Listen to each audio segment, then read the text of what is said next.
ថ្ងៃនេះជាថ្ងៃរំលឹកខួបបងខ្ញុំសូមអនុញ្ញាតឲ្យខ្ញុំចាប់ពីភ្នំទៅសងសឹកឲ្យបងស្រីខ្ញុំផងឯងចាប់ពីភ្នំលើកនេះយើងបានគេដឹងហើយថាមានអ្នកខ្លាំងជួយត្រូវចាំក្តាប់ឱកាសឲ្យជាប់ចាអ្នកគ្រូ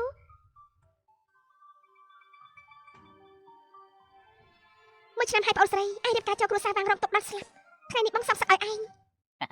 យ៉ាសុខសប្បាយទេបងតែហើយមើលចាំថ្ងៃនេះអត់ធម្មតាខ្ញុំក៏សុខសប្បាយដែរម្នាក់នោះជាប្រពន្ធថ្មីគ្រួសារវាងទៅអត់ចឹងនឹងបងឬថាតែប្រុសវាងសម្រាប់ប្រពន្ធ8នាក់ហើយនេះជាប្រពន្ធទី9ទីនោះសម្រាប់ខ្ញុំមិនទៅមិនចូលដល់ថ្នាក់នឹងទេខ្ញុំឮថាអ្នកប្រុសវាងម្នាក់នោះល្បីឈ្មោះខាងរុកចិត្តប្រពន្ធប្រមាណអ្នកមុនសុទ្ធតែត្រូវលេងដល់ស្លាប់ឬមួយក៏គ្មានអ្នកខ្វល់ទេខ្វល់ចាប់តាំងពីគ្រួសារវាងតគ្រួសារឈូហក់ឡើងខ្ពស់ណាស់នោះឬថាថ្មីនេះយកបានកម្រងជាង100លានទៀតអ្នកប្រុសវាងម្នាក់នោះសប្បាយចិត្តណាស់ក៏តាំងចិត្តយកប្រពន្ធទី9តែម្ដងយយគួយស្ដាយមើលពួកលោកទីទៅស្រីម្នាក់នេះអាចទ្រាំបានប្រហែលថ្ងៃខ្ញុំផ្ដោតថា10ថ្ងៃកន្លះខែតាមខ្ញុំមើលទៅទ្រាំបាន3ថ្ងៃនោះទេក៏ហើយមិនលេះអញ្ចឹងពិតជាគួរឲ្យស្ដាយខ្លាំងណាស់ស៊ីឡាណាឯងឃើញហើយនៅនេះទៅជាកន្លែងដែលពួកយើងគួររស់នៅថ្ងៃក្រោយពួកយើងជាអ្នកជាន់ខ្ពស់ហើយម៉ាក់ខ្ញុំមិនរៀបការជាមួយវាងផាំងទេម៉ាក់មិនលឺពួកគេនិយាយទេគេជាមនុស្សរកចិត្តគេសម្រាប់ប្រពន្ធ8នាក់ហើយនេះម៉ាក់ឆាខ្ញុំចូលភ្លើងហ៎អាយ៉ានេះជាពាក្យចចាមអារាមទេស៊ីឡាណាម៉ាក់បានទាឲ្យឯងរួចហើយឯងមានជីវិតថ្លៃថ្នូររៀបការជាមួយអ្នកប្រុសវាងមិនអីទេអត់ទេខ្ញុំរៀបការខ្ញុំមានគាត់ទៅដឹងហើយគឺជីអានស៊ីឡានឯងនៅគិតបញ្ជូនអត់បានការនោះធ្វើស្អីទេស៊ីឡានឯងមិនដឹងទេអីមានស្រីប្រមាណអ្នកចង់រៀបការជាមួយអ្នកប្រុសវាងនោះគេជាគ្រាប់ពេជ្រដ៏ល្អចង់ការបងការខ្លួនឯងទៅឯងបាត់មាត់អ្នកប្រុសវាងព្រាមមិនបានជីអានត្រង់ណាយកទស្សនវិជ្ជាថ្ងៃនេះមកនិយាយជីអានមួយជាតិក៏ធ្វើមិនបានដែរមិនបាច់ថាឲ្យទេអ្នកក្រនោះសំបីតែសិតចូលមកក៏គ្មានសំបីតែបន្តិចផង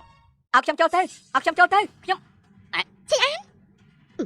មិនដឹងជាដល់ទៅមិនទ្រាំឃើញទេស៊ីឡានបងមកហើយអ្នកក្រឯងមកធ្វើអី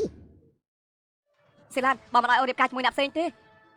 សម្ដីថ្លោះណាស់ឯងដឹងថាទីនេះជាកន្លែងស្អីទេឯងពិតជាមិនចេះខ្មាស់សោះតាមពួកជាមកដល់ទីនេះមែនអាយ៉ាតាមមើលទៅមានគេមកទៅដើមស្រីជាមួយអ្នកប្រុសវាងហើយមិនដឹងស្លាប់រស់ទេមិនដឹងមេខ្ពស់ដីក្រអ្នកប្រុសវាងគ្រាន់តែទាត់រៀបដៃក៏ញិចចោលគេស្លាប់បាត់ហើយពួកឯងអូអាសម្រាប់នេះចេញទៅកុំបំផ្លាញរឿងល្អរបស់អ្នកប្រុសវាងមិនអត់ប៉ះគាត់ទេ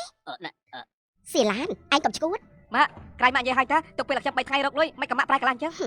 អ្នកក្រលហេមលហាមជាសម្រាប់សង្គមថ្នាក់ទាបដូចឯងកុំថាឡើយពេលឯង3ថ្ងៃទោះឲ្យពេលឯង3ឆ្នាំ30ឆ្នាំ300ឆ្នាំក៏ឯងគ្មាន50000ដែរហាម៉ាលើកកម្ពស់គេពេកហើយខ្ញុំមើលគេពេលនេះសំបី300យន់ក៏គ្មានដែរយើងចំណាស់នេះទៅហើយទើបជួមអ្នកក្រជាលើកទី1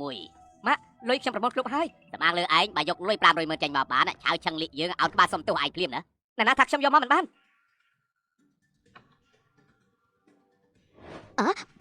500,000ណាពិតជាមានពិតមែនឯងបានលុយ500,000មកពីណាឯងមិនទៅផ្លាត់ធនាគារទេដឹងលើខ្ញុំអាចទៅដឹងស៊ីឡាបានហើយឬនៅមិនបានម៉ាក់មិនក៏ប្រែកន្លះទៀតហើយយើងប្រែកន្លះពីយ៉ាងម៉េចកូនស្រីគឺយើងបង្កើតយើងចង់ឲ្យមានការជាមួយនរណាក៏កាន់តែនឹងម៉ាក់ឬមួយម៉ាក់មិនអាចដើម្បីខ្ញុំល្អស៊ីឡានម៉ាក់គឺដើម្បីឯងល្អឯងមើលទីនេះឲ្យច្បាស់ទៅជាកន្លែងស្អីជានិមិត្តរូបកន្លែងអ្នកមានថ្លៃថ្នូរអានេះវាក្រតស៊ូ10ជាតិក៏រកមិនបានគេទៅយុទ្ធថ្លៃថ្នូរដែរមិនខុសទេប្រៀបនឹងអ្នកប្រុសវាង500,000ទុកជាស្អីអ្នកប្រុសវាងគ្រាន់តែលូកដៃក៏50000ដែរកាន់តែមិនបាននិយាយដល់គ្រួសារឈូដែលនៅពីក្រោយនោះគឺធម្មតាមួយជាតិក៏ប៉ះមិនបានដែរ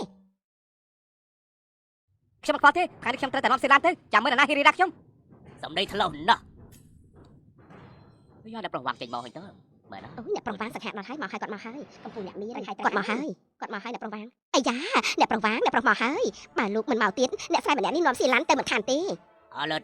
ហើយស្មាតថានេះជាក្នុងភូមិឯងចង់មកក៏មកឯងចង់ទៅក៏ទៅស្រីដែលយើងសម្លឹងឃើញហើយឯងក៏ហ៊ានមើលឃើញដែរមែនទេគឺលោកទេជាអ្នកដណ្ដើមខ្ញុំពេលនេះមកបោកខាំខ្ញុំវិញមនុស្សលោកដូចជាគ្មានគុណធម៌ពេកហើយ